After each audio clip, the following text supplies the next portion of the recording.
Pérez Rivera, Salas y Peña, Defensa Legal, presenta Amigos con Derechos, en donde hablamos claro y actuamos justo, con Héctor Pérez Rivera y Rebeca Moreno. ¿Qué tal? Muy buenos días, muy buenas tardes, muy buenas noches, la hora que sea que nos esté escuchando. Estamos nuevamente en Amigos con Derechos de Pérez Rivera, Salas y Peña, Defensa Legal. Y estos son los temas de la semana. La entrada de nuevos jueces y magistrados al sistema penal mexicano. El pasado 1 de septiembre marcó un hecho histórico en el sistema judicial mexicano con la incorporación de nuevos jueces locales, federales y magistrados al marco de la nueva justicia penal federal. La medida responde al proceso de fortalecimiento y modernización del Poder Judicial con el fin de atender la creciente demanda de casos relacionados con delincuencia organizada, corrupción y violaciones graves a derechos humanos. Con esta renovación se busca garantizar juicios más transparentes, ágiles y con mayor respeto al debido proceso, además de reforzar la coordinación entre instancias locales y federales. Los nuevos jueces y magistrados rindieron protesta en diversas sedes judiciales del país, comprometiéndose a actuar con imparcialidad, independencia y apego a la Constitución. Amigos con Derechos.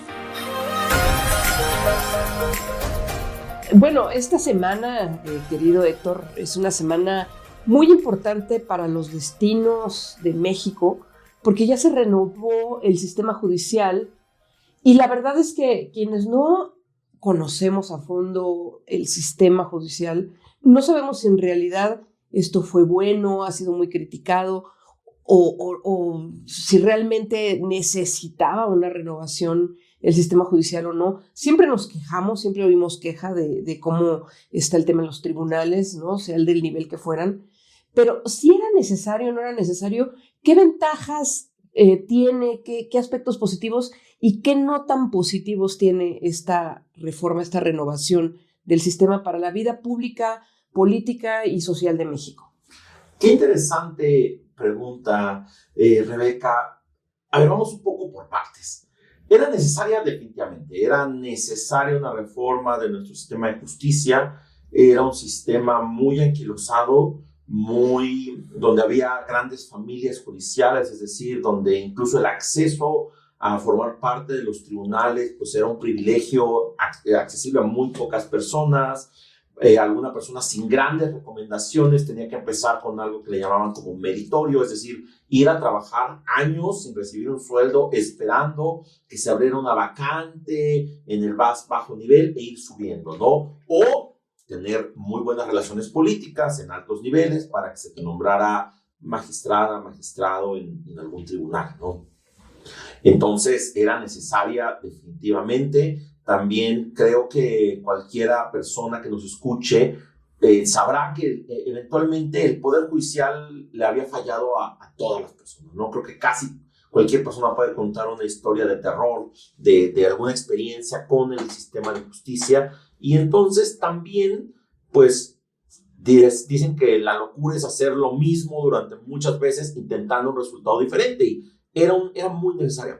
Quizá la forma no fue la adecuada, hay muchas críticas de cómo se desarticuló y evidentemente pues los factores políticos que tiene esta reforma. Sí, porque parece más una imposición desde el Ejecutivo, ¿no? Es decir, ahora sí, se hace la reforma y porque aquí mis chicharrones truenan, ¿no? Y también pues la forma en la que se dio la elección, este tema de los acordeones, pero a fin de cuentas esto ya es, ¿no? Es decir, especular. Me parece que si es bueno, si es malo, si los jueces fueron bien o mal elegidos, elegidas, ya es cosa del pasado. Y realmente quienes convivimos día con día con el sistema de justicia, tanto como operadores, quienes somos los abogados, pero también la ciudadanía que es usuaria del sistema de justicia, creo que lo que nos queda es entender qué es lo que pasó, qué es lo que viene y un poco saber para dónde vamos, ¿no?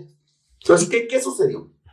Se renovó toda la Suprema Corte de Justicia de la Nación, pasaron de ser 11 ministras y ministros a solamente 9.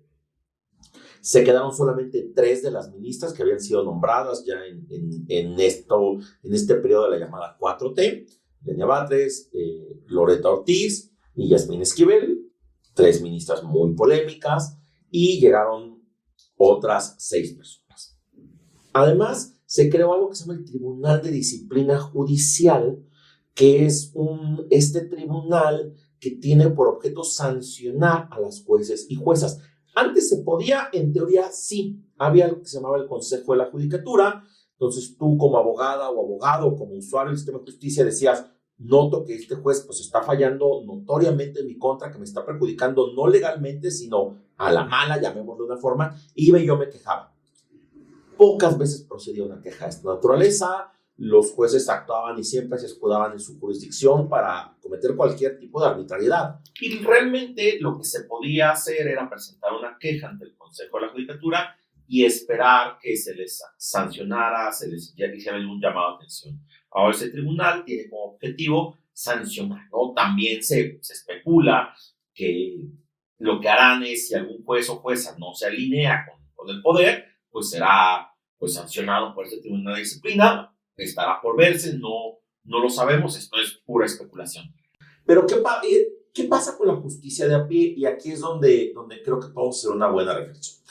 Sí me parece que en los casos muy políticos, temas fiscales, temas de megaproyectos como el Tren Maya, como Refinería Dos Bocas, pues habrá una tendencia muy clara del Poder Judicial a fallar en favor de los intereses del gobierno en turno, que tampoco es novedoso en nuestro país.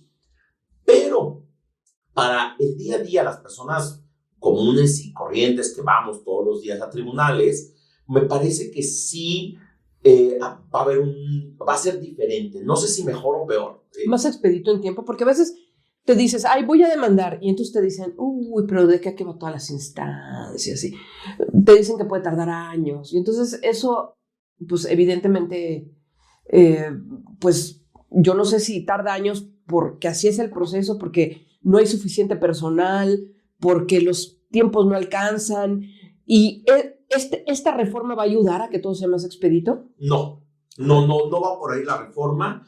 Hay una parte de la reforma donde en un proceso específico, que son los juicios de amparo en materia penal y en alguna otra materia, que sean más expeditos, pero el amparo es un mecanismo de defensa de la Constitución.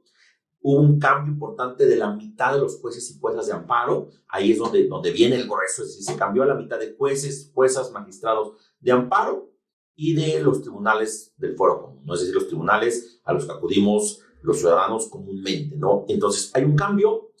Yo creo o prevengo que serán menos formalistas. Creo que una de las cosas que nos dolemos mucho los abogados es que los tribunales casi nunca te resolvían de fondo, sino más bien por forma, ¿no? Y decían, hubo aquí este error en el proceso, entonces que se vuelve a emitir el proceso y vas de regreso. Y eso era muy común y era lo que nosotros llamamos a veces el amparo para efectos, ¿no? A veces que tú decías, es que es claramente una injusticia, pero decían sí, pero el proceso estuvo mal y entonces dura lex, sed lex, ¿no? La ley es dura, pero es la ley y entonces como no se aplicó bien el procedimiento, pues absuelvo a veces a una persona que a lo mejor podía ser culpable o condeno a una persona inocente porque las formas parecían decirlo, ¿no? Y eso me parece que va a cambiar. Yo no conozco evidentemente a la totalidad de las personas electas, pero conozco a bastantes personas y hay de todo, ¿no? Hay personas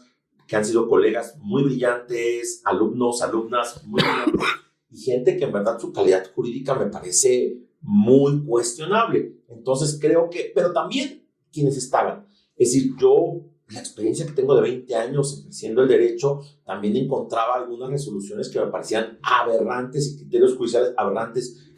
Y me parece que sí había mucha soberbia en el Poder Judicial, ¿no? Te enfrentabas a jueces y juezas y eran en su sala de audiencias Dios Padre, ¿no? Y se hacía lo que decían y nadie se les podía cuestionar, no les podías decir, oiga, señores, esto está mal, y cometían muchas arbitrariedades. Entonces, me parece que esa soberbia del Poder Judicial fue la que llevó a la reforma. Ahora lo que creo que vamos a esperar es menos formalismo, pero no necesariamente mejor aplicación del derecho, pero es algo a lo que nos tenemos que adaptar, ¿no? Entonces, están llegando jueces y juezas, no con mucha experiencia judicial, pero algunas personas que son profesionales capaces y otras no, como también venían siendo, ¿no? Entonces, pues, a ver qué viene. Y bueno, un tema muy importante, derechos humanos, ¿no? Porque evidentemente, pues ahora todo el mundo habla de derechos humanos, es decir, está más apegado a un tema de derechos humanos ahora este nuevo sistema judicial. No lo sé, porque hubo una reforma en 2011 en materia de derechos, 2010, perdón, en materia de derechos humanos, que cambió todo nuestro sistema de justicia e incluyó los derechos humanos en nuestro sistema legal. Y nos costó mucho trabajo a quienes creemos en los derechos humanos convencer a las juezas y juezas de que aplicaran estándares de derechos humanos. Estos últimos 15 años fue una batalla de todos los días. Estas juezas y juezas, algunas de las personas que yo conozco están formadas en derechos humanos, te digo, algunos fueron incluso mis alumnos en cursos, en posgrados, en licenciatura incluso, y traen esta formación que le costó mucho trabajo a los anteriores juezas y juezas aprender, pero que ya le estaban entrando. Sí creo que en los grandes temas nacionales habrá una regresión en la materia de derechos humanos, por ejemplo, la prisión preventiva oficiosa, pero en el día a día creo que nos vamos a llevar muchas sorpresas de todo tipo. Y entonces, ¿qué es lo que hay que hacer? Pues sí, los abogadas y las abogadas tenemos que adaptarnos en beneficio de nuestros clientes y saber un poco leer a estos nuevos jueces y juezas, saber un poco a lo mejor orientarles y explicarles de forma muy clara qué es lo que queremos. Y entonces es lo que nos toca a quienes pues tenemos esta profesión, entender, no ya dejar de patalear. Tuve un congreso de abogados penalistas el año pasado en Guadalajara, y todo el congreso era la reforma judicial, ¿no? Y eran quejas y quejas y quejas, hasta que algunas voces dijimos, oigan, a ver, ya basta, esto ya es, ya no va a servir nada que nos estemos quejando, ya no lo vamos a cambiar. La discusión tiene que ser cómo vamos a adaptarnos a este nuevo sistema de justicia. Y digo, mi lectura es, vamos a ver muchas sorpresas. Creo que será menos formalista, no necesariamente más justo. Pues tiempo al tiempo, ya veremos. A lo mejor en un año platicamos y bueno, ¿y qué tal? ¿Cómo va la reforma? ¿Ha funcionado? ¿Qué ha sido bueno? ¿Qué ha sido malo? Pero estamos apenas arrancando con este incipiente nuevo sistema judicial que esperemos que sea en beneficio de todos. Sí, no hay que rasgarse las vestiduras y tendremos que irlo evaluando con el paso del tiempo y adaptándonos. Muy bien, Héctor, pues vamos al siguiente tema. El pleito entre Alito Moreno y Gerardo Fernández Noroña. Este miércoles, el Senado de la República fue escenario de un nuevo enfrentamiento político que subió de tono. Los protagonistas, Alejandro Alito Moreno, dirigente nacional del PRI, y el legislador Gerardo Fernández Noroña, del Partido del Trabajo. Durante el debate sobre reformas políticas y el futuro de las alianzas electorales, las críticas verbales se transformaron en un choque directo. Entre gritos e insultos, Moreno acusó a Noroña de oportunismo político, mientras que el petista respondió con severos señalamientos contra el PRI y su dirigencia. La tensión creció a punto de obligar a la mesa directiva a interrumpir la sesión por restablecer el orden. De un momento a otro, las agresiones verbales se transformaron en agresiones físicas y el intercambio dejó en evidencia la profunda polarización entre las bancadas y el clima de confrontación que vive el Congreso mexicano. Pese al altercado, los trabajos legislativos continuaron, pero el incidente genera repercusiones en el ambiente político nacional. Amigos con derechos. Siguiente tema. Oye, qué pena, a mí me da mucha pena cuando pasan esas cosas. Mira, me da entre pena y a veces risa, ¿no? Lo que pasa en el Congreso con este tema de Alito Moreno y Fernández Noroña. Y te digo que me da risa porque de repente como que lo traslado pues a una pelea de barrio, de borrachines en un antro, ¿no? De que se agarran con las sillas. Pero luego dices, qué pena porque estás hablando de una tribuna importantísima para nuestro país, que a veces como que no toman en cuenta que al final pues son nuestros representantes del pueblo y es lamentable esas imágenes, ¿no? Creo que nos debe entristecer a todas las personas que vivimos y queremos a México, pues que el nivel de discusión en la alta tribuna, que es el Senado, sea a los golpes y a los insultos, ¿no? Creo que eso es muy triste. Me parece que en el ámbito de lo político habrá muchas lecturas. Creo que pues Alito Moreno es un villano muy conveniente para para la Cuarta Transformación. No es una persona pues que incluso es arrogante, que es como una persona que es fácil criticar y es fácil decir, pues si estás de ese lado estás mal. Tampoco creo, como dicen algunos de sus defensores, algunos intelectuales, que es un paladín de la justicia y la democracia. Y también me parece que Fernández Oroña es un personaje que es muy fácil criticar, ¿no? Es un personaje también, pues, dicharachero, que de repente, pues, han estado envuelto en esta serie de escándalos por la acumulación de riquezas, cuando, pues, su ideología política parecería contradecirlo, ¿no? Pero más allá de este tema de lo político que no nos toca analizar, creo que algunas dudas que me han planteado las personas es, oye, ¿les va a pasar algo? Es decir, les van a quitar el fuero, les van a hacer juicio político, los van a sancionar. Y no sé si tú tengas este tipo de dudas o qué sabes, qué has escuchado tú. Mira, a mí me preocupa mucho, más que dos gañanes que se dan de golpes en la... Hay gente como el exgobernador ¿cómo se llama? De Morelos, ¿no? Este futbolista que sí tiene unas acusaciones tremendas de abuso sexual, incluso a su propia cuñada, o sea, a familiares, es decir, y que están desestimando, que a mí sí se me hizo muy, muy grave que después salieran las legisladoras pues a cobijarlo, ¿sabes? Así como... Ay, tenemos una presidenta mujer, hablamos de que es tiempo de mujeres y en la Cámara pues no se está dando este tiempo de mujeres como no se ha dado nunca, ¿no? Pero justamente cuando está este discurso del tiempo de mujeres y ver que hay alguien que sí está en un... Porque bueno, estos seguramente tienen muchas denuncias políticas y demás, pero híjole, hay otros personajes que sí deberían pues cuestionarse más su fuero, más allá de este par de bravucones, ¿no?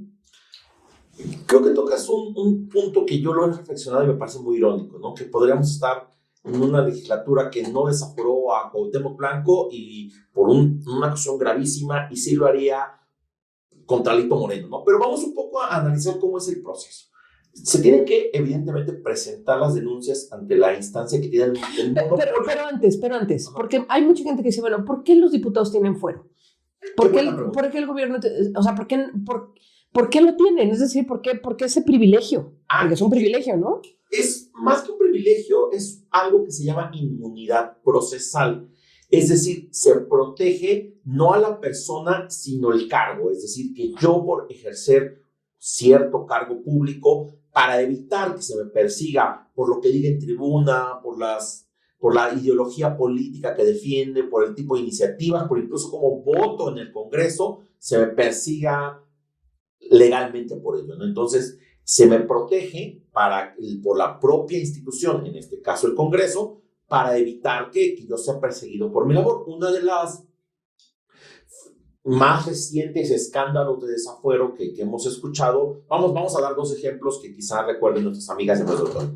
El caso del expresidente López Obrador. Cuando quiso ser candidato a la presidencia por primera ocasión, se le intentó quitar el fuero por una cosa muy absurda, que era que él había pedido el acceso a un hospital invadiendo un predio privado, y esto lo que decía es, bueno, afecta una suspensión de amparo, es un delito contra la ley de amparo, una absoluta formalidad. Sin embargo, pues evidentemente el objetivo era que él no compitiera a la presidencia porque era el candidato favorito de la gente, ¿no? Y esto pues tuvo muchísimas repercusiones.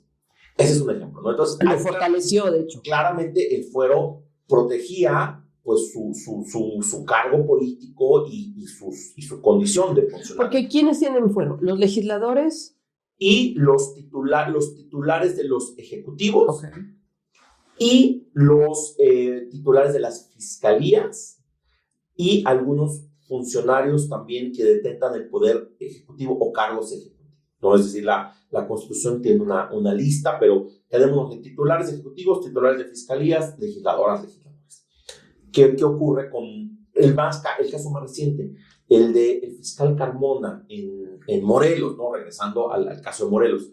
Ahí, pues, se le acusó de todo lo habido y por haber, y justo se le quitó el fuero para poderlo procesar penalmente. No es lo que decía, es que era una persecución política de Cuauhtémoc Blanco, porque él no quiso alinearse a ciertos temas de carácter criminal muy grave, ¿no? Entonces, él tenía el fuero justo para que no lo persiguieran, pero el Congreso del Estado decidió quitarle el fuero para que pudiera ser procesado legalmente. Bueno, y hubo otro caso, no sé si recuerdas, de un diputado, ya también de la 4T, creo que en la primera legislatura que tuvo la 4T, que citó a un muchachito en un hotel y tenía, pues bueno, para tener relaciones sexuales con un menor de edad. El menor de edad lo denuncia y bueno, este diputado está en la cárcel. Ese es justo bueno, lo ya que no es diputado. Pero... Por eso no es una inmunidad absoluta. ¿Cuál es el procedimiento? Se inicia la investigación en la instancia legal correspondiente, en este caso la Fiscalía, que es la única que puede investigar delitos en nuestro país. Y si la Fiscalía considera que tiene elementos sólidos, presenta ante el Congreso que le corresponda, el Congreso local, si es diputado local, o el Congreso federal, si es diputado, diputada, senador federal, y se inicia entonces una etapa instructora. Hay una comisión instructora que revisa estas pruebas y en todo caso somete a pleno, que se vuelve entonces como órgano acusador, si hay elementos para quitarle esta inmunidad procesal y poderlo procesar legalmente. En este caso, solamente puede hacerse por lo que dice la cuestión de delitos graves del orden común. ¿Qué es esto de los delitos graves del orden común? Pues claramente estamos hablando de una agresión sexual contra un adolescente, una agresión sexual, homicidio, trata de personas, secuestro, delitos graves de corrupción. En el caso de... Sí, no, mira, ya está aquí el 22 años de prisión por abusar sexualmente de 3 jóvenes.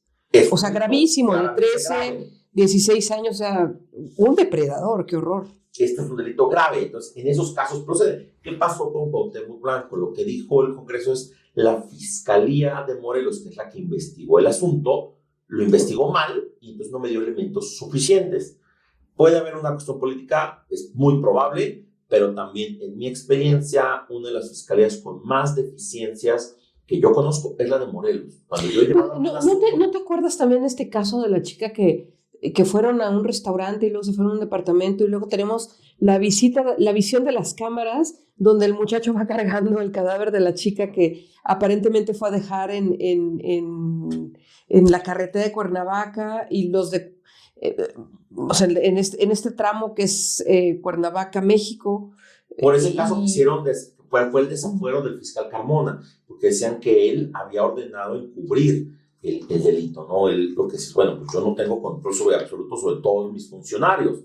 Y él decía, bueno, yo lo que comuniqué es lo que a mí me informaron mi equipo que había sucedido, y hubo una gran polémica con la entonces jefa de gobierno, hoy presidenta de la República, que derivó en el desafuero, ¿no?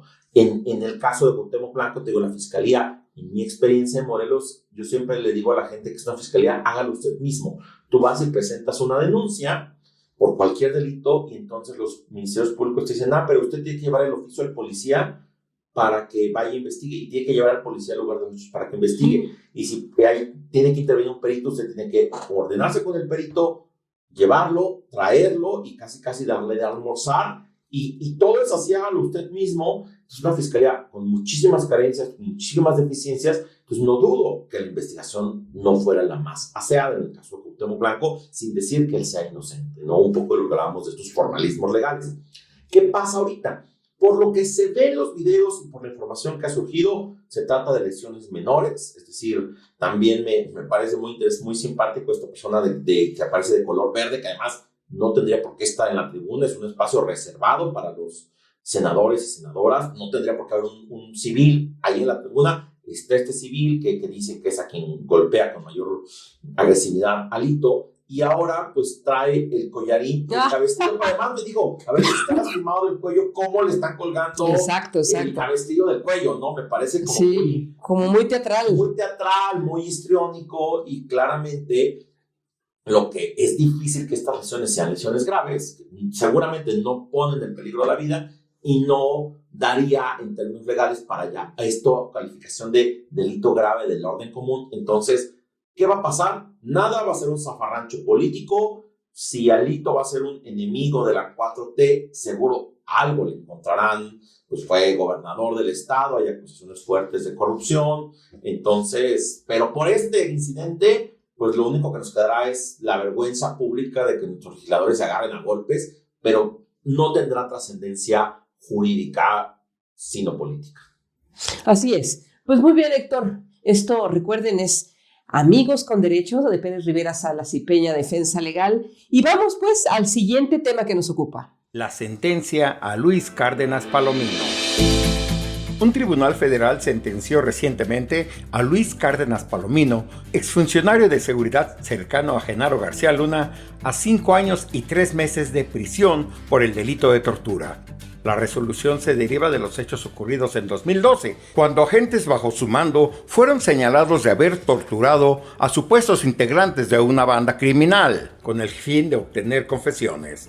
Cárdenas Palomino, quien también enfrenta procesos relacionados con delincuencia organizada y presuntos vínculos con el narcotráfico, fue considerado responsable directo de ordenar y permitir los actos de tortura. Con esta sentencia, se refuerzan los procesos judiciales que buscan esclarecer la red de corrupción y abusos de la Secretaría de Seguridad Pública durante la administración de Felipe Calderón Hinojosa. Amigos con Derechos.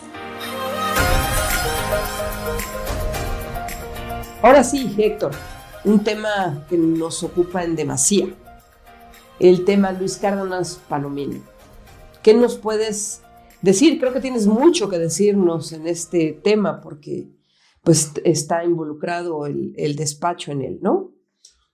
Sí, Rebeca, fíjate que desde hace ya algunos años, desde que yo estaba en otro espacio, incluso antes de la fundación formal de esta firma, tuvimos el acercamiento con la familia Vallarta nos pidieron que los representáramos no como acusados de los delitos que se les falsamente acusó. Todos sabemos que se trató de un montaje y que luego para legitimar este montaje, Luis Cárdenas Palomino, Genaro García Luna y otras personas allegadas a ellos se encargaron de inventar una famosa banda, la que llamaron Los Zodiaco, y decir que toda la familia Vallarta, o por lo menos los varones, formaban parte de esta banda y que dentro de esta banda había una femme fatal, una mujer diabólica francesa que los dominaba y los seducía, ¿no? Esta es la narrativa que se inventó. Después supimos que son inventos, pero dentro de esta persecución que existió con la familia Vallarta, además de que se les acusó del gravísimo delito de secuestro, también se les torturó brutalmente, ¿no? Hay una serie documental en Netflix que se llama El Affair Casas Vallarta, que está basando en una novela que es estupenda de Jorge Volpi, que se llama Una novela criminal, que yo tuve el honor de presentarle en el ITAM cuando era profesor de esa institución a Jorge Volpi. Y desde que yo leí la novela me sentí muy conmovido por las historias, pero en particular de los sobrinos de Israel. ¿Por qué? Porque son hombres de mi edad, y escuchar la forma en que sin deberla y temerla, solamente por tener un apellido y ser parte de una familia que tenía un problema serio con personas en poder, se les destrozó la vida. Y Vadas es una persona que sufre una violación grave de los derechos humanos. Es el equivalente, y esto lo han dicho los psiquiatras forenses, es como si te atropellara un camión. Como si él sería el equivalente a que tu alma la atropellara un camión. ¿A qué voy con esto? Es una persona que sufre un accidente de naturaleza, por más operaciones y rehabilitación que tenga, nunca volverá a estar al 100%. Así ocurre cuando una persona es víctima de una violación grave de sus derechos humanos, como es la tortura y el encarcelamiento injusto. Su vida nunca va a volver a ser igual. Entonces, cuando yo leía los relatos de tortura de los integrantes de la familia, me conmoví profundamente y tenía el deseo de poder hacer algo.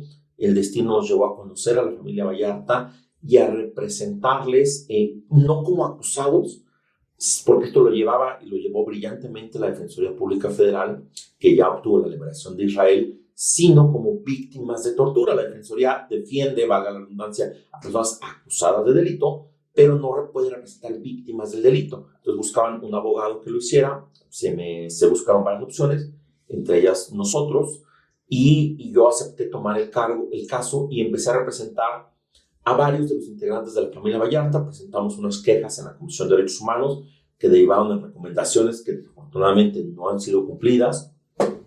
Y posteriormente también presentamos denuncias ante la Fiscalía General de la República. Una de ellas, afortunadamente, prosperó, que es la denuncia contra Luis Cárdenas Palomino y otros integrantes de su grupo de investigación que hicieron el operativo para detener a Mario Vallarta y a Sergio Cortés Vallarta, un hermano y un sobrino de Israel Vallarta. Y pues los policías mismos reconocieron que quien iba al mando de su operativo era el segundo al mando de toda la Policía Federal en los sexenios pues, de Fox, de Calderón, que era Luis Cárdenas Palomino. Hoy sabemos que eran criminales al servicio de cárteles de la droga. Genaro García Luna está preso de por vida en los Estados Unidos y eso pues impidió, porque nuestras denuncias también señalaban a Genaro García Luna, ¿no? Y entonces uno de los momentos más orgullosos de mi carrera es cuando presentamos el auto de formal prisión contra Luis Cárdenas Palomino, porque en este país no se ha procesado nunca a los graves violadores de derechos humanos, ¿no?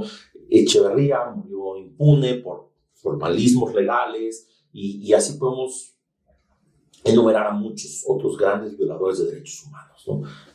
En el caso de los Vallarta, después de pues, mucha presión política, mucho trabajo técnico, se logró detener a Luis Cárdenas Palomino y se le inició un proceso que culminó apenas la semana pasada, pero culminó de una forma que a mí me parece que es insatisfactoria. Se le dio la pena mínima, se le dieron 5 años, 8 meses de prisión, los cuales cumplirá el próximo año y podrá recuperar su libertad. ¿Por qué? Porque la ley de tortura con la que él se le juzgó es una ley anterior a la ley de 2012, que era una ley muy laxa, porque claramente se hizo para proteger a estas personas del poder que utilizaban la tortura como mecanismo de represión y de investigación. A ver, pero es que eso era lo común y lo normal, pues ahí está Corpus Christi en los 70s, Jueves de Corpus, pues, pues el 68, ni más ni menos, ¿no? La Guerra Sucia y todas las investigaciones que se hicieron durante muchos años. Bueno, ¿no? el asesinato de Buendía, o sea, tantos que todo el mundo sabíamos, pero, o la opinión pública sabía, pero nadie decía, porque había, ya sabes, los espacios, los lugares, todavía incluso el caso de Igno Ochoa, que decían que se había suicidado, ¿no? El caso de un balazo, también, o sea, acompañó mis socios, Carla Michelle Salas y David Peña, son los abogados de Igno Ochoa, ¿no? De hecho, el nombre actualmente de la calle donde está la fiscalía es Igno Ochoa. Esa fue idea mía.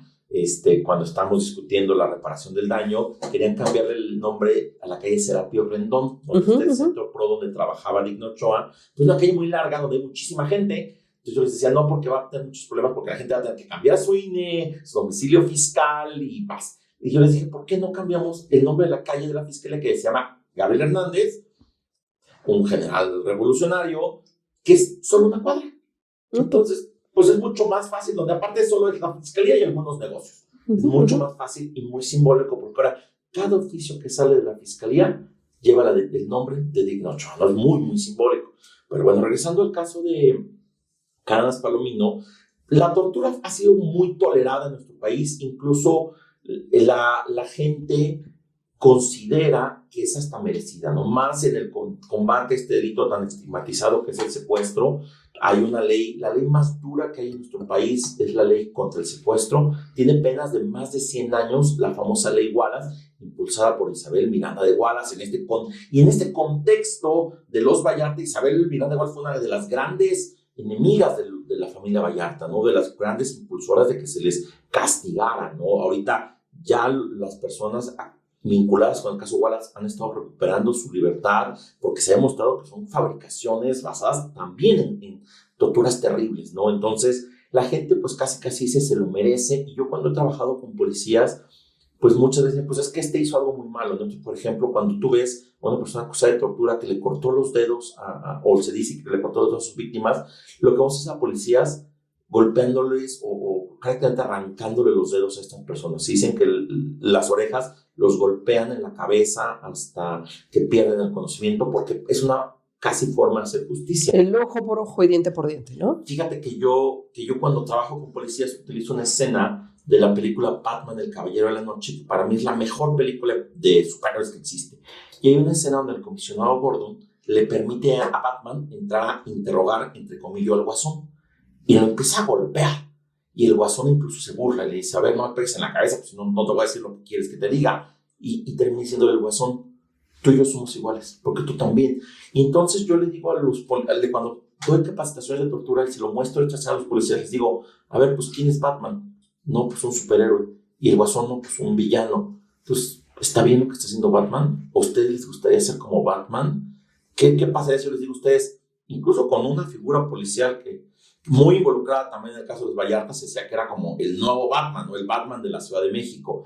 Y claramente, pues entonces esta idea de que el criminal se merece ser agredido, pero en un país Bueno, no hay ¿te acuerdas? aplicaciones. A ver, en los 70 era muy común hablar del tehuacanazo. Y No en los esas 70. cosas. Hoy en día. ¿Todavía? Ok. Hoy en día, yo te digo, es un común denominador. Y por ejemplo. Y sabes, ¿no? O sea, todo el mundo sabe que cuando entra un violador a la cárcel seguramente lo van a violar. Pero te digo algo todavía más grave. Te digo algo todavía más grave. En el caso, por ejemplo, se descubrió caso mujeres de Atenco, de justo estas mujeres que protestaron por el aeropuerto en la época de Vicente Fox, cuando Peña Nieto era gobernador del Estado de México. El caso llegó a la Corte Interamericana porque todas las mujeres detenidas en ese operativo fueron agredidas sexualmente. Y hoy sabemos que si una mujer es detenida, es altamente probable que sea agredida sexualmente dentro de la custodia policial. Y sabes también que hay, digo, a mí hay un caso que me pudo mucho hace muchos años, porque me mandaron a ver a una mujer que murió porque le habían puesto chile en los genitales porque había sido, o sea, le hicieron unas cosas terribles porque había sido infiel. ¿Pero qué crees? Habían sido las mujeres del pueblo, una cosa así como de, este es el castigo que se le da a las mujeres que son infieles por parte de las mujeres del pueblo. Es decir, un Fuente Ovejuna. Y fíjate que ya también la Corte Interamericana tiene un caso interesante, que es el caso de López Soto contra Venezuela, que dice que si el Estado sabe que una persona está en riesgo de sufrir tortura o actos equiparables de tortura por particulares, también es responsable el Estado por no evitar este tipo de prácticas. Como los linchamientos, como esta historia que a mí se me hizo muy, muy fuerte. Entonces, ¿qué pasa? Entonces me parece que a pesar de que hay una sanción, es un mensaje muy tibio de la justicia para tantas víctimas de tortura que seguramente hubo de estos personajes, ¿no? Entonces, lo ideal y lo que espera un poco la familia es que por los señalamientos que se hicieron de Cárdenas Palomino en el juicio de García Luna, sea extraditado en este momento, pues que hay tantos, porque está mandando a tantos criminales a los Estados Unidos para que sean juzgados con el rigor a veces de las leyes que sí tienen en Estados Unidos, ¿no? La sentencia es mínima. ¿Por qué? Porque estamos hablando que los Vallarta, en los que menos, pasaron 7 años en la cárcel por las fabricaciones de estas personas, ¿no? Le mando en verdad un abrazo muy querido a las personas que representamos en el despacho, Alejandro Cortés Vallarta, a la señora Guadalupe Vallarta, al señor René Vallarta, que en verdad que hemos podido acompañar su lucha y que no los vamos a dejar solos, ¿no? Y esto es muy, a pesar de que es bueno que se empiece a sancionar a los graves violadores de derechos humanos en México, a diferencia de otros países, no se hace, que se esté haciendo y que por lo menos tengamos el reconocimiento jurídico de que este señor torturó a la familia Vallarta. Me parece positivo. La sentencia que te digo me parece casi simbólica, pero ojalá dé tiempo para que antes de que recupere su libertad pueda ser extraditado a los Estados Unidos, ¿no? Ese sería en verdad un poco la postura de nosotros, pues, que hemos estado tan cerquita del caso. Pues muchas gracias, Héctor Pérez Rivera. Esto ha sido un programa más de Amigos con Derechos. ¿Algo para cerrar? Pues sí, que en verdad pues se acerquen a las personas profesionales del derecho. Nosotros estamos para servirles en nuestras redes sociales. En Instagram estamos como @PSP Defensa Legal, en Facebook como Pérez Rivera Salas y Peña, en internet como perezrivera.salasypena.com. Nos pueden escuchar este episodio en Spotify, en YouTube, e invitamos a que compartan con sus amigos, con sus familiares, con sus conocidos, pues que nos recomienden, que se suscriban a nuestro canal para pues estar enterados de este y otros temas. Así que ya lo saben, esto fue Amigos con Derecho. Gracias, Héctor. Esto es patrocinado por Pérez Rivera, Salas y Peña, Defensa Legal, y nos vemos la próxima semana. Pérez Rivera, Salas y Peña, Defensa Legal, presentó Amigos con Derechos, en donde hablamos claro y actuamos justo, con Héctor Pérez Rivera y Rebeca Moreno. No deje de escucharnos en nuestra próxima emisión.